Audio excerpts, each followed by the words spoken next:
வணக்கம் நண்பர்களே.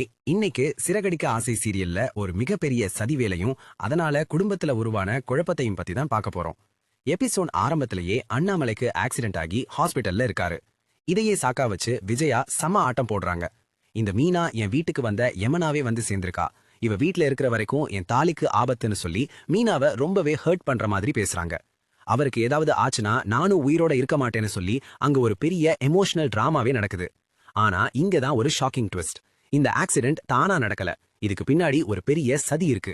ரோகிணியோட ஆன்டி, அதாவது சதித்திட்டம் தீட்டுபவர் தான் ஒரு ஆளை விட்டு அண்ணாமலைய பைக்ல இடிக்க சொல்லிருக்காங்க.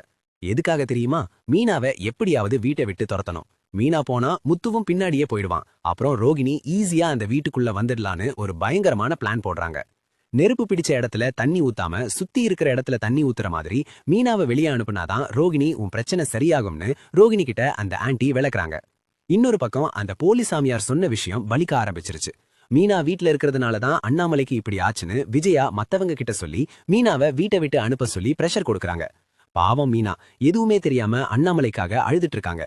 நல்ல வேளையா டாக்டர் வந்து ஒரு நிம்மதியான செய்தியை சொல்றாரு.